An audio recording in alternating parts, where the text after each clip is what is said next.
ನೌಕರರ ಸಂಘದ ಚುನಾವಣೆಗೆ ಹೈಕೋರ್ಟ್ ಅಸ್ತು.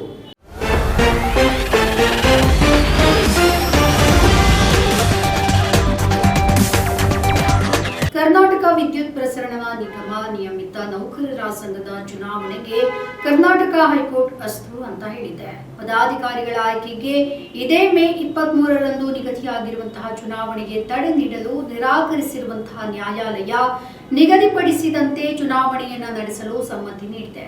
ಹೀಗಾಗಿ ಚುನಾವಣೆ ನಡೆಯಲಿದ್ದು ಹೊಸ ಪದಾಧಿಕಾರಿಗಳ ಆಯ್ಕೆ ಸುಗಮವಾಗಲಿದೆ.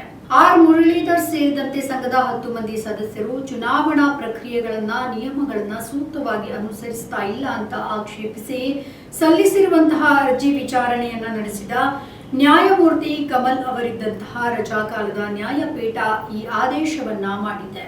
ವಾದ ಪ್ರತಿವಾದಗಳನ್ನ ಆಲಿಸಿದಂತಹ ನ್ಯಾಯಪೀಠ ಚುನಾವಣೆಯನ್ನ ನಡೆಸಲು ಅನುಮತಿ ನೀಡಿ ಮಧ್ಯಂತರ ಆದೇಶ ಮಾಡಿದೆ. ಇದಲ್ಲದೆ ಚುನಾವಣೆಯ ಫಲಿತಾಂಶವು ಅರ್ಜಿಯ ಕುರಿತು ಹೈಕೋರ್ಟ್ ಹೊರಡಿಸಿರುವಂತಹ ಅಂತಿಮ ತೀರ್ಪಿಗೆ ಒಳಪಟ್ಟಿರುತ್ತೆ ಅಂತ ಸ್ಪಷ್ಟಪಡಿಸಿ ಅರ್ಜಿ ವಿಚಾರಣೆಯನ್ನ ಮೇ 27ಕ್ಕೆ ಮುಂದೂಡಿದೆ. ಹೀಗಾಗಿ ಕೂಡ ಚುನಾವಣೆಗೆ ಸಂಬಂಧಿಸಿದ ಯಾವುದೇ ನಿಯಮಗಳು ಉಲ್ಲಂಘನೆಯಾಗ್ತಾ ಇದೆ ಎಂಬ ಬಗ್ಗೆ ಅರ್ಜಿದಾರರಿಗೆ ಆಕ್ಷೇಪ ಇದ್ದಲ್ಲಿ ಚುನಾವಣೆಯ ಕಾನೂನು ಬದ್ಧತೆಯನ್ನ ಚುನಾವಣೆ ಮುಗಿದ ಬಳಿಕವೇ ನ್ಯಾಯಾಲಯದಲ್ಲಿ ಪ್ರಶ್ನೆ ಮಾಡಬೇಕಾಗುತ್ತೆ.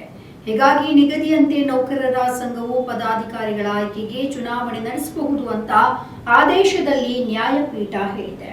ವಾದವನ್ನ ಆಕ್ಷೇಪಿಸಿ ಕೆಪಿಟಿಸಿಎಲ್ ನೌಕರರ ಸಂಘದ ಪರ ವಕೀಲರು ಅರ್ಜಿದಾರರ ಅರ್ಜಿಗೆ ವಿಚಾರಣೆಗೆ ಯೋಗ್ಯವಾಗಿಲ್ಲ. ಚುನಾವಣೆಯನ್ನ ಕೆಪಿಟಿಸಿಎಲ್ ನೌಕರರ ಸಂಘದ ಅಧಿನಿಯಮ ಮತ್ತು ನಿಬಂಧನೆಗಳಿಗೆ ಅನುಗುಣವಾಗಿ ನಡೆಸಲಾಗುತ್ತಾ ಇದೆ. ಇನ್ನು ಚುನಾವಣಾ ಮಾದರಿ ನಿಯಮಗಳು ಮತ್ತು ನಿಬಂಧನೆಗಳಿಗೆ ಅನುಗುಣವಾಗಿ ಚುನಾವಣೆ ನಡೆಸಬೇಕು ಅಂತ ಹೈಕೋರ್ಟ್ ಯಾವುದೇ ನಿರ್ದೇಶನ ನೀಡಿಲ್ಲ.